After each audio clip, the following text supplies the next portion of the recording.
Good morning, I'm Shannon. Welcome to Third City Christian Church. Our community Easter extravaganza is Saturday, April the 13th, the weekend before Easter, with two identical events at 9 and 11 a.m. So start inviting your friends and neighbors. And if you're wondering how you can help out, we need a lot of individually wrapped candy. Please leave candy in the designated containers throughout our building. Easter service times are Saturday, April the 20th at 3 and 5 p.m. and Sunday, April the 21st at 8, 9, 10:15, and 11:30 a.m. Oh, and by the way, our Kids Ministry Summer Events registration opens Sunday, April 7th. Visit our website for more information. The Heartland Celebration of Freedom is a free event with entertainment, kids attractions, concerts, and the first professional fireworks display within the city limits. If you, your family, or small group would like to contribute to this event, stop at the table in the plaza or contact Quinn Stryker.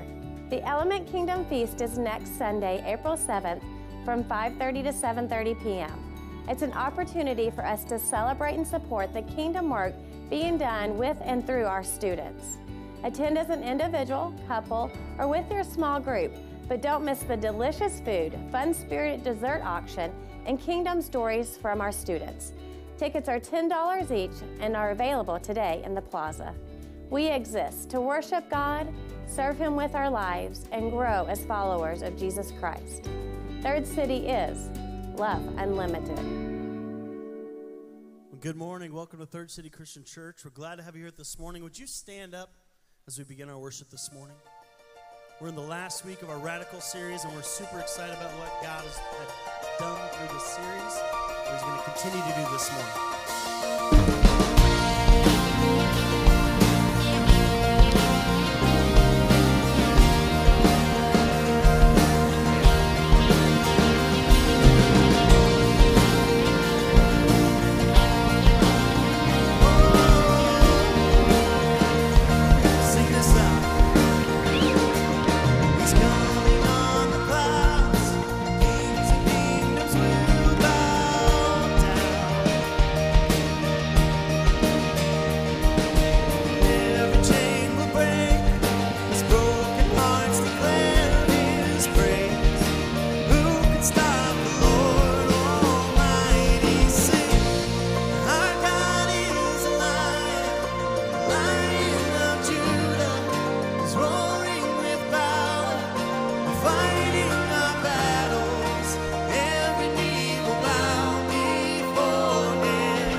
Join us as we sing these words out this morning. Who could stop the Lord Almighty? There is no one. Sing it out. Who could stop the Lord Almighty? Who could stop the Lord? Who could stop the Lord Almighty? Who could stop the Lord?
Once you're done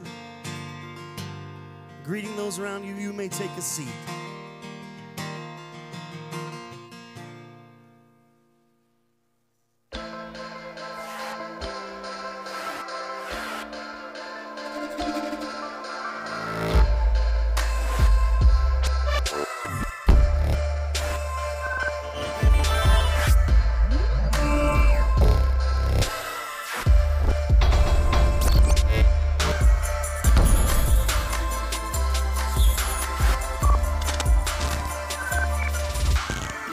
Well, good morning. Welcome to Third City Christian Church.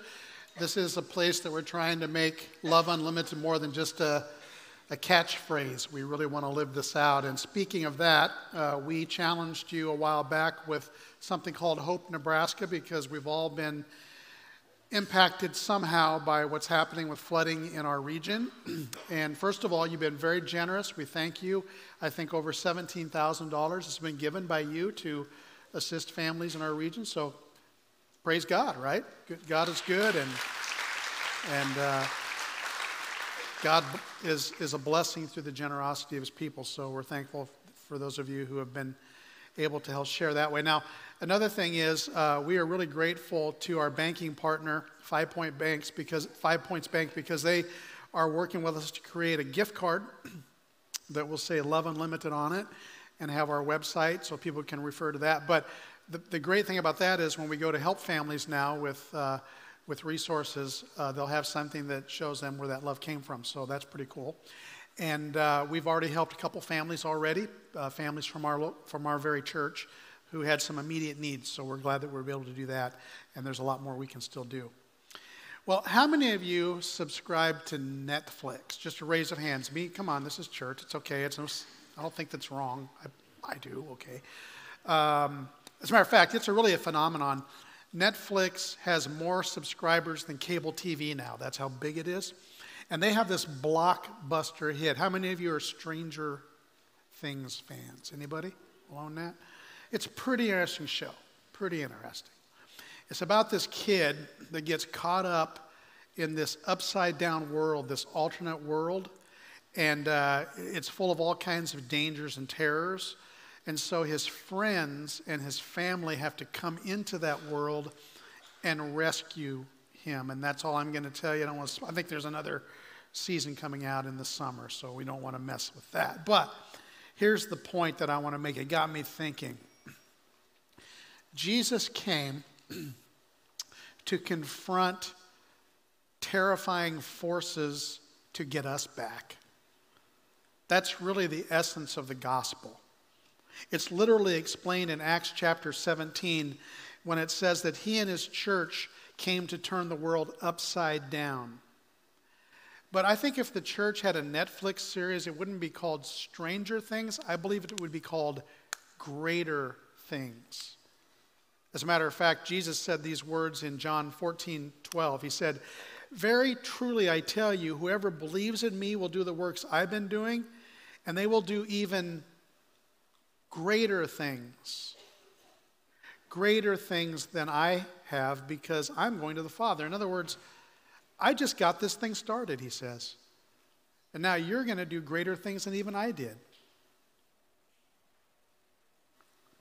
Now that makes you think, doesn't it? Because, wait a minute, Jesus, the Son of God, who did all those great things when he was here, how could we do greater things? I mean, is that really possible that we could do greater things than him? I mean, if we knew that were the case, wouldn't we say, how do I do that? Would you say that? Come on, wouldn't you? How do I do greater? Say, yes, God, I would. Yeah, preach on, brother. Come on. Be with me on this. Because here's the deal. Most of us don't live in the possibility of greater things. We live in the reality of same old thing. Same old thing. I talk to a lot of guys every day, a lot of bored, passive men. And I'll say, what are you doing today? Same old thing. Same old. Punch the same old alarm clock. Crawl out of the same old bed.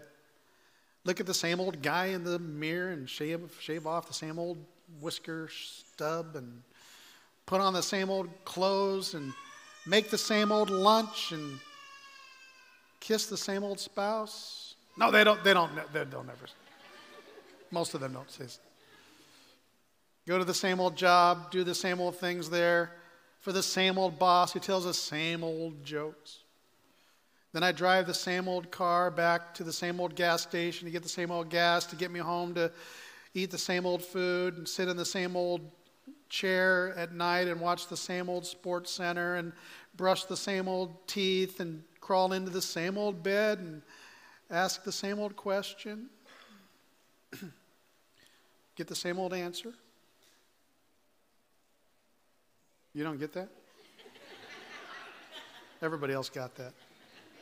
It always amazes me how this crowd, you should be the most wide awake and you're always the most asleep. I explain that to me. I don't get that. Do the same old sleep thing so I can get up and do the same old thing tomorrow.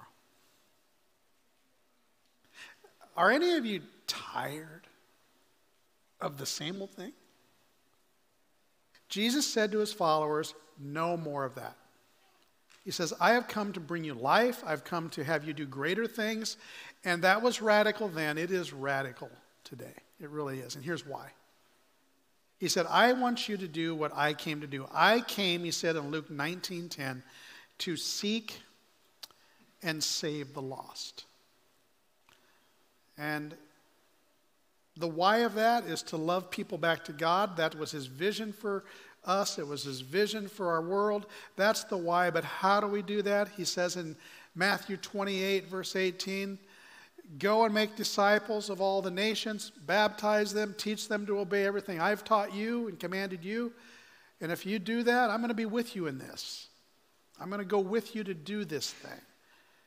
And believe me, that's a radical life. It really is. Now, there's a word that exists in that passage, in that calling. The word is disciple. That's what he's calling us to become, disciples of his. And a disciple is a person who transitions from the upside-down world of sin and ultimate death, and it's a rescue mission in which we enter in to bring others into the new kingdom of light. A disciple is a person who learns and obeys Jesus' teachings, and that is what we're to do. Last Sunday night, over 100 people came into this room, and they celebrated the completion of the Rooted experience. And it's always a great celebration. It's really one of the highlights of my year to have a Rooted celebration. But it's really cool because at the end of that celebration, there's this commissioning. A commissioning that we will all go out as disciples to make disciples. And it's really powerful. It's powerful. And so, remember how when we started this series 3 weeks ago and we talked about this revolutionary, radical concept that God actually loves you? He actually celebrates that you're in the world. It's not the God that you think of that is looking for a way to stomp you out, but rather a God who cares about you, that loves you. He wants to transform your life and make it better. Remember we talked about that? And so we had you take a card if you were here, and remember there was a blank.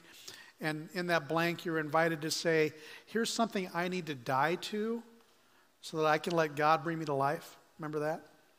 And then a couple weeks ago, we took it a little further in this. Remember that card that we gave you? There was 4 blanks. And so in the second week, we talked about how God, since he loves me and he enjoys me, maybe there's some fear that I need to turn over to him. And so we challenge you to do that. So with this card that I've been filling out through this course of this time, I said the first week, I'm going to die to control. I'm going to die to pride. I'm kind of a control freak, okay? I'm admitting that to you. So if I start acting that way, you can just say, control freak, and walk away. You can do that if you want. I'll give you permission. That'll remind me, right? And then the second thing, I yield my fear of inferiority. What drives my control freakishness? It's the fact that I do feel inferior at times. It's a long story. I'll tell it to you sometime. And then because of that, we asked you to consider a third thing. How can I belong more completely to my church? Because if I'm really going to live this radical life, I can't do it alone. It's going to take others, and it's going to take me with others. They need me. I need them. So we asked you to fill out the blank. I will do this to belong to my church more completely. And I wrote something in. I wrote in, this took me a while, by the way. It didn't just snap to me. I'm going to use my own gift in a better way to bless my church. And then this week, I want to ask you to take it one more step. As we finish this series, in a very practical way, I want to throw a word at you that I think could transform the life of another person. And that word is a churchy word that we also use in other ways, but I'm going to throw it out. The word is bless. Right? Say this word with me, really. Bless. Okay, we're going to use it as an acrostic to explain how we can share the love of God with another person. How can I make the world a better place? By being a blessing. Now, we see this throughout Jesus' teachings. As a matter of fact, when he starts teaching the people, he opens up with something called the Sermon on the Mount. In that, there's something called the Beatitudes. Remember that? And there's 9 blessings that he lays out for his people. And we are told that before he began his public ministry, he actually went into the wilderness and he did something that was really important. He set his focus for saving the world, and he started by praying. So the B in bless stands for this. It's as creative as I could get. Begin with prayer. Begin with prayer. And that's what he did. He prayed before he went into the ministry. He prayed for his apostles before he even called them. He prayed. He went and prayed to God. And then it says that on the night before he was crucified in the garden, what did he do before he went to the cross on Thursday night? He prayed. So see, the Son of God who came into this world skin against skin, if he's going to do this, how much more should we begin with prayer? Prayer. Now, I don't know how you are with that. I'm not one of those guys. You hear about these people, you know, they jump out of bed in the morning at 5 a.m. and they throw their Bible open and they go to their knees and they lay out beautiful prayer to God. Any of you? Nah, not me. Like, I am like an hour in a gallon of coffee before I even start thinking about praying. What I do is, once I get everything together, I'm driving to work, I make sure the radio's off so that I can start talking to God. God, where do you want me to go today, and how do you want me to behave, and what special things might you have for me, and how can I help? You know, those are the kinds of things I do. And I do something else every day. It's just a rhythm in my life. I walk. And so I walk probably 50 minutes, maybe an hour every day. I have committed a half of that period of time to prayer. And so I begin by walking and praying. If Jackie is able to walk with me, I don't do it that day. It's okay. We'll talk to each other. We might pray together. We might. But get in a rhythm of prayer. And then God will start pointing out things and people that matter to him, and then you can start addressing it with the next step. And the next step, the L stands for listen. It amazes me how Jesus listened. For instance, there was a situation where he was going from a city called Jericho to Jerusalem, and he was on this little mission to save the world, no big deal. He's on this road. There's like 1,000 people pressing in on him. And through the din of their voices and the screaming and the noise and the kids crying and all that stuff, he listens and he hears one voice. He hears one man say, "Have mercy on me, Son of David. Have mercy on me." He stopped, called him out, and he asked him in basic words. He said, "What can I do for you?" And then he listened again, and the man said, "Please heal me. Heal me." And he did. See, I think that's important to see in Jesus, that he listened to people. The inventor of the stethoscope told doctors who he was training, "Listen to your patients, and they will tell you how to heal them." You know, it's really a radical thing to listen to people, because most of the time we're not listening, we're what? We're talking, aren't we? We're wanting other people to listen to us, right? And so if we listen to what's really going on with the person, if we'll take some time to hear them, then we can probably take further steps in the bless a crossing. The E stands for, this is going to be one you like, okay? The other two are they're hard. The E stands for eat. Anybody? Eat? Yeah, oh yeah, preach on, brother. Preach on. Yeah.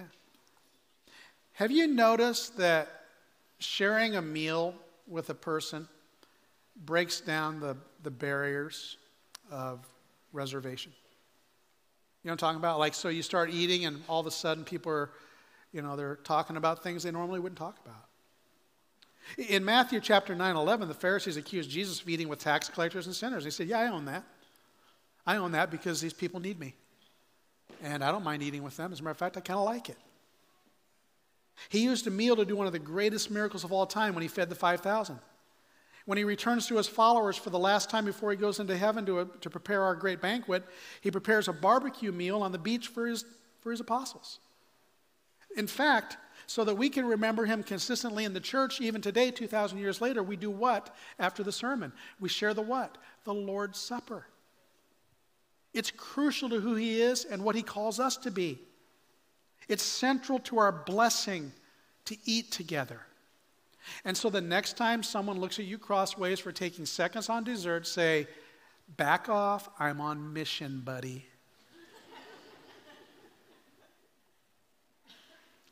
How many times do you eat a week? What, 14, 21, 35? I don't know.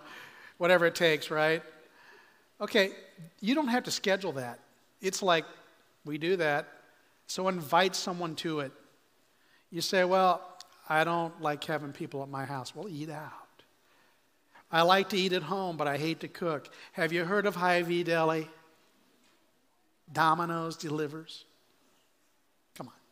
Well, I can't afford that. Can you afford a cup of coffee? Not Starbucks, just a cup of coffee. Right? Herschel Ford said in a book called Right Here, Right Now, sharing meals together on a regular basis is one of the most sacred practices we can engage in as believers. If every Christ follower regularly invited a stranger or a poor person to their home for a meal once a week, it would literally change the world. That's what they said. And they're right. We pray, we listen, we eat, and then as things loosen up, we go to the S's. The first S stands for serve.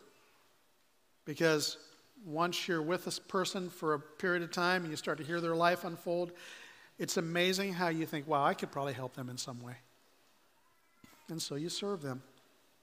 Jesus said his purpose came to serve, not to be served, but to serve, to give his life as a ransom for many. Now, there's probably a lot of people in this room, you're like me. You just want to fix things. You're a fix-it guy, a fix-it gal. I mean, it's like, I'll write a check and move on. I'll volunteer for a few hours and I'll move on. I'll go help for a day in the flooding and then I'll move on. And I'm not diminishing those efforts. Believe me, it's okay to be that way at some level. But if you really want to impact someone's life, you got to go beyond that. And that's what service does. You do greater things when you pay some relational rent and you hang with the person throughout the course of a service issue, because you're going to make a difference in their life. So I begin with prayer, I listen, I find a way to eat with them, then I look for ways to serve them, and I start doing that. And if I do that, it'll probably work out this way. I will get to tell my story. And really, my story is his story. And someday this person who you've been doing these things with over the course of time are going to say, you know what, I got to ask, there is something really weirdly different about you. Something stranger. There's a stranger thing about you. And they aren't going to mean it in a bad way. And you're going to have a chance to say, well, let me tell you about the one who's making a difference in my life. And that's Jesus. And you're going to have a chance to tell your story. That's the way it should work. That's the way it should work. Well, I live with a lady, her name's Jackie, who she lives this and she doesn't even know it. Or maybe she does, I don't know. But she lives this blessed lifestyle every day of her life.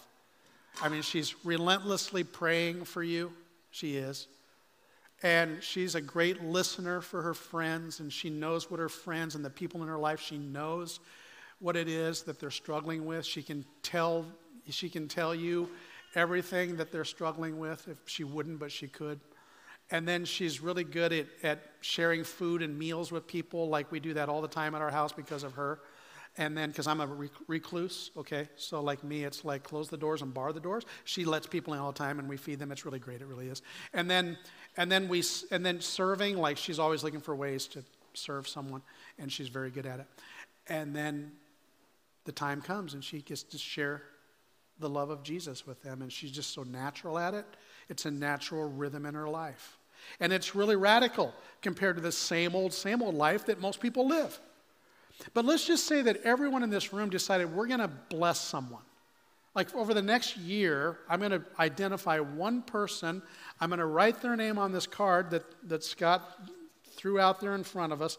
And I will share the love of God with, and I've got a couple initials there. I'm not going to tell you who they are, but I'm going to do that. For the next year, I'm going to try to be a blessing. I'm going to pray for them. I'm going to listen to them. I'm going to try to find a way to share food with them, shoot fellowship with them, maybe a cup of coffee once in a while. And I'm going to look for ways to serve them. And then if the opportunity comes up, I'm going to share my story. It would change our community. If there's about 2,000 people who see this message today some way or another. If 2,000 people did this like the whole year, and each of us just found one person to bless. This time next year, we come back here, and there'd be how many people? 4,000 people. See, I can do math. 4,000 people, right? We'd have to actually go to the Heartland Event Center. We couldn't fit everybody here. And let's say we did that for another year. We had a big party and said, hey, there's 4,000 of us. Let's talk about bless. Let's do that again in 2021. How many people would show up there? Come on, simple math. How many? 8,000 people. Now you're listening. I can hear your voices. I mean, look, I get it. It's not about drawing crowds. I understand that. But dream with me for a minute. God calls us to greater things, and it's not just numbers. If all of us got on board, if all of us lived as a disciple committed to making disciples, blessing others, that would not only change a life, it would change this life. It would change everything. And you look at yourself, you look at where you go, your school, you look at the workplace that you go to, you think about the stores that you inhabit and places you go, your home. If you became this kind of blessing, would it not transform something? You know it would. If you take time to pray, to listen to a person. You know, if we did this, every radical and social economic barrier would come down around us, because all of these things would just change lives. Because Jesus Christ commissioned us to make disciples. And disciples are those who adhere to the teachings of the teacher. And the teacher, the rabbi, 2,000 years ago showed us this pattern. A pattern to change the world. It's radical. There are greater things ahead for us. But dream with me. And now I can imagine some of you are like, guy's off his rocker. That's too much. But this isn't my dream. This is his. This is a vision of our teacher, whose spirit is alive in his people today, who said, you will do greater things. And you're saying, well, let's see that. Well, look back. Okay, Jesus probably affected maybe 120 people for salvation before he went to heaven. About 120, maybe a few more. Do you know how many people come to Jesus and come to God and are going to experience eternal life because of the greater things approach to this, because of him 2,000 years beyond that? Millions and millions and millions and millions of people. Our teacher doesn't lie to us. He shows us the way. And it's radical. It's radical not to just live in the mundane of the same old until you no longer have any energy left. You no longer have any resources at your disposal. You no longer have enough power in your heart to motor your body to go do something for someone else. The century-old Christian theologian made a valid point in a book called What's Wrong with the World? What a great title for a book. What's Wrong with the World? And he said this: the Christian ideal has not been tried and found wanting. It has been found difficult and so left untried. And I would suggest that there are a whole lot of people who are going to hear this message today and they would say, I probably haven't really tried. Don't live in guilt. Come on, life's short. Make today a different day. It simply begins by dying to something that's keeping you from loving like He loves you. And it means that you're going to give something over to Him that's maybe keeping you back. For some of you, it begins by just giving your life to Him. You're going to be baptized and you're going to follow Him. For some, it means might be turning something broken in your life over to Him so He can fix it. Maybe it's a relationship not being lived by His design, or maybe you need to die to yourself in some way, to bitterness or to greed or to envy or to fear or whatever it is. And so if there's something you're afraid of that keeps you from saying, I'm in, just say, God, here it is. There's a place on the card for that. Write it down. Because He loves you unconditionally. So what are you afraid of? And so maybe for you, the choice is to step into your church more completely. It's radical because there's relational risk involved. You say, this is my church family. That means I'm committed to these people. I'm committed to my small group. And it means that together, we're going to do life even when it's challenging. And we're going to get through anything together. That's what this means. It doesn't mean there's not going to be anything. We're going to get through anything together. Radical living means that I want Jesus to use my life for greater things. And I'm going to be a blessing. And so I'm going to come back after we commune together, after we have the Lord's meal together, and after we have a chance to be as generous as our heart will let us be. I'm going to come back and talk to you about taking a simple step, a step of blessing. Okay? So Lord, thank you for this meal we're about to share together. In your brilliance as God, you knew that we needed a constant reminder that grace is real, that your love came down, that sacrifice is not cheap, but it's beautiful, that bleeding actually means living.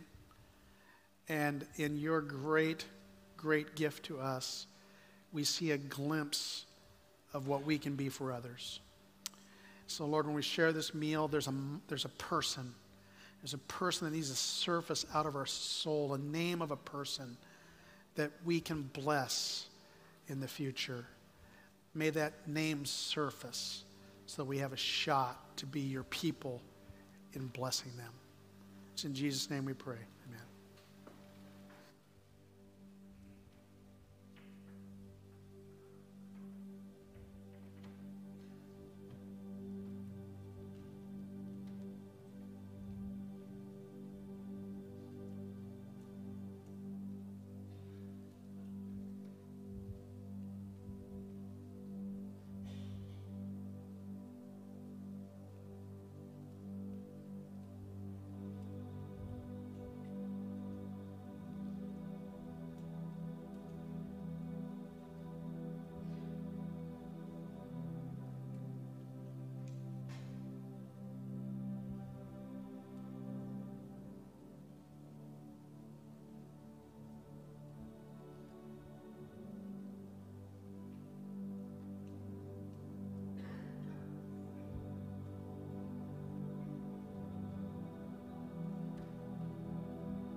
the beginning of time.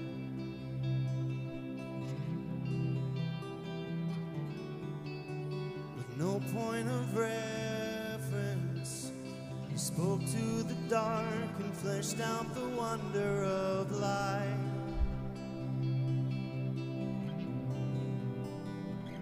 And as you speak,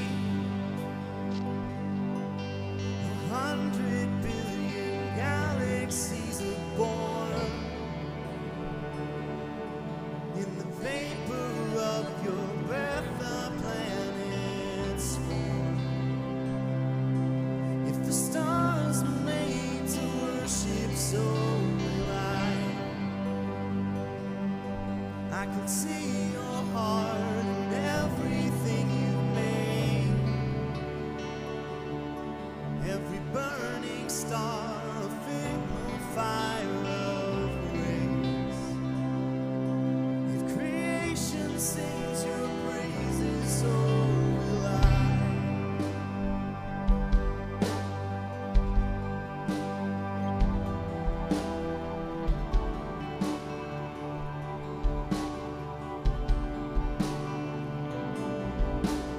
God of your promise, you don't speak in vain, no syllable empty or void.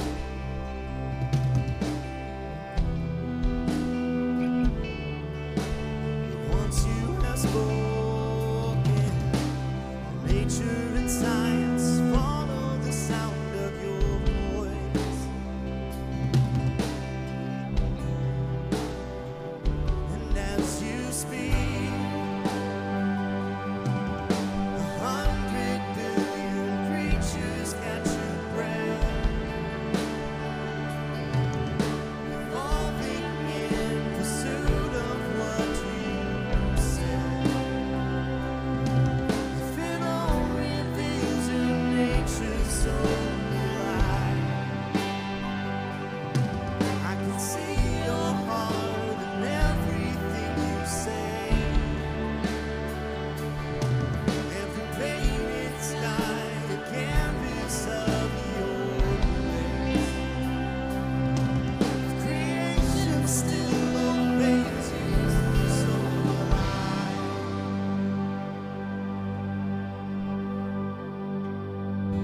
So will I.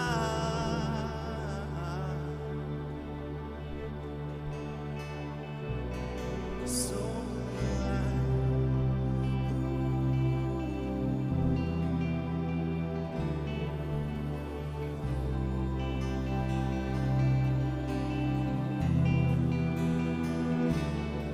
If the stars were made to worship, so will I. If the mountains bow in reverence, so will I. If the oceans roar your greatness, so will I. For if everything exists to lift you high, so will I. If the wind goes where you send it, so will I. If the rocks cry out in silence, so will I.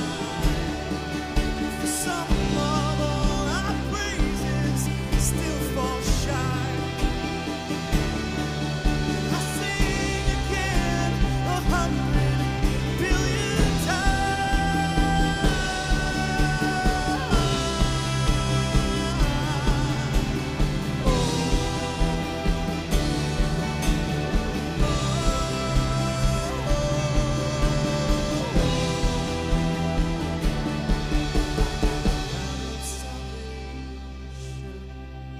Chase down my heart through all of my failure and pride.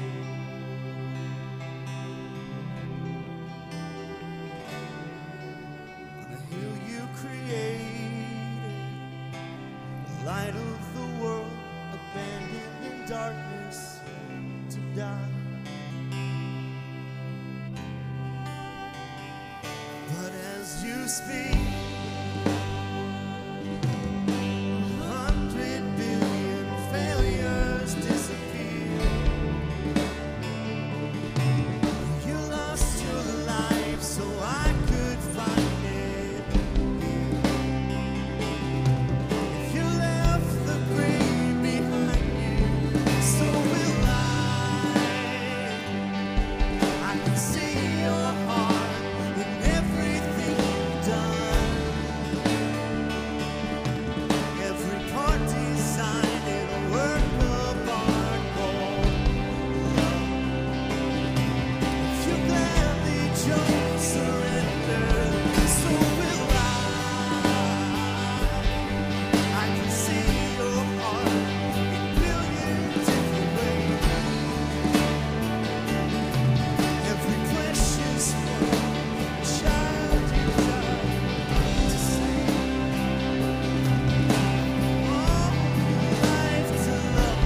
I like how that song finishes by that phrase, you're the one that never leaves the one behind.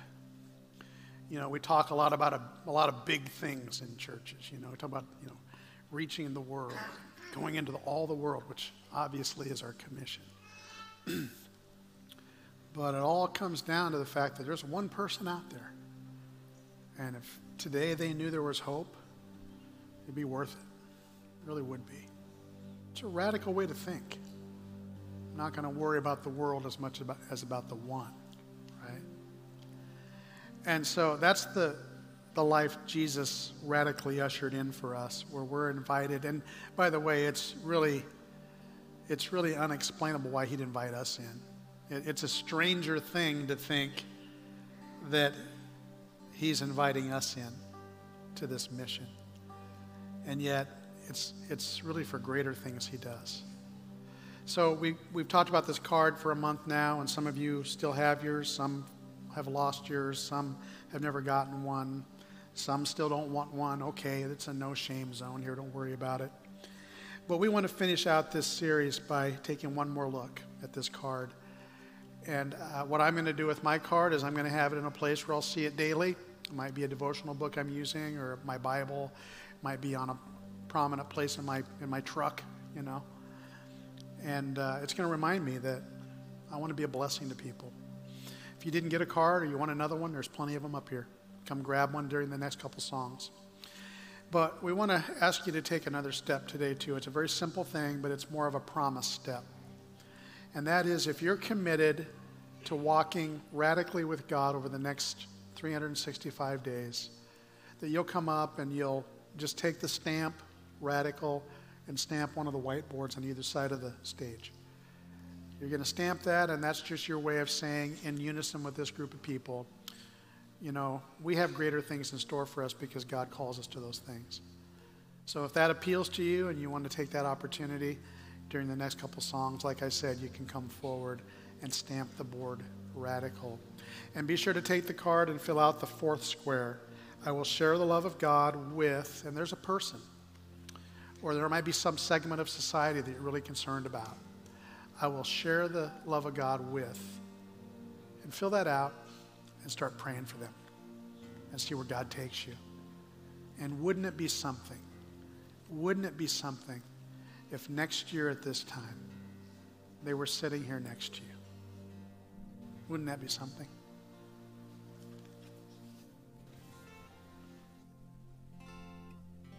Let's stand and close and worship this morning.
surrendering all. Oh, I surrender all. We show we are His by our posture during this song. I surrender all. Don't let pride get in the way. I surrender all. Don't let fear get in the way. I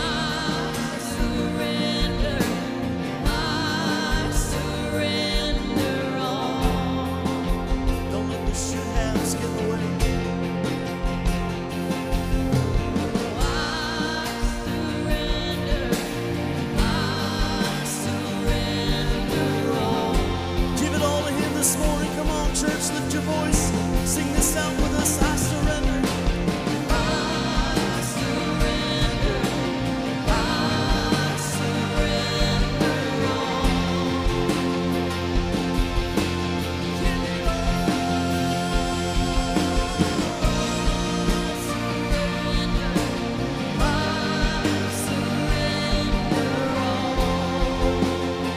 Everything in us.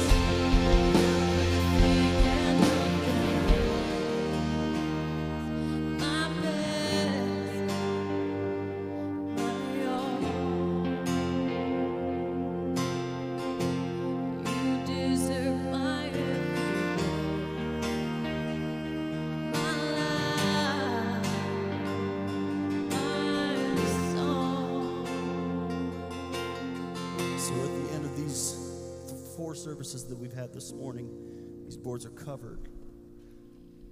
What if this was a reality that next year each one of these represented another person? Would that be amazing? Would that not be amazing? Let's continue in worship as we celebrate this morning. We celebrate God's love and what He's going to do through you in this church. All right?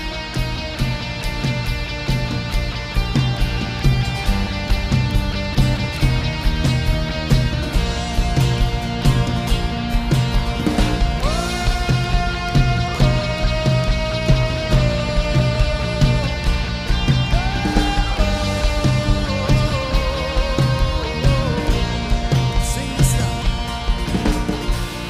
Our God, a firm foundation, our rock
This is our band. This is how we go out. Sing this out with us.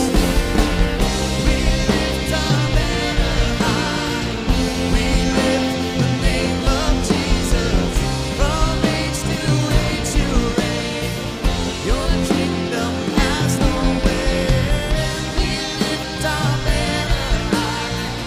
We lift the name of Jesus. From age to age you reign. Your kingdom has no end. Sing. You are the only God forever, forevermore. You are victorious. You are the only King forever. Almighty God, we lift you higher.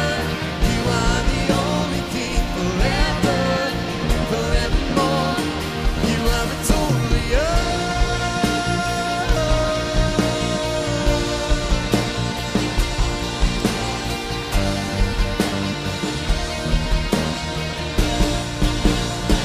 Would you pray with me? God, this is a sending service. This is not a service where we come and we take and we take and we take and we don't go out. This is a service where we go out. You've shown us through this radical series that just being here is not enough, especially today, God. We've got people in our minds, many of the people in this room, most of the people in this room, stamped on this board. That means most of the people in this room are committing to something. They're committing to going out into all the world, finding somebody, and being a blessing to them. You've given us practical steps. It's not going to look the same with every person. It's not going to be easy with every person. But every person needs you. Some of us, we chose a really hard person to show your kingdom. But they need it just as bad as I need it. They need it just as bad as the people in this room need it. And there will come a day in eternity where we're going to hold their hand high. Say, Jesus overcame the grave. Jesus won. Because he won, we are here. We've made it. But today is only that beginning, Lord. And so I pray, God, just as you called us in Matthew 28, you would call us out to be a blessing, to live radical lives, lives that change lives. It's one person. For some of us, it might be 5. There are people in this room that will bring 15 people to Jesus next year. God, don't let me be the weak link. I have your power. I have your son, Jesus. That's the greatest story that's ever been told. His story is my story if I choose to take it. Lord, today I choose his story. Today I take his story. I go out. Greater things are yet to come. Amen. So go out, church. Go be Jesus.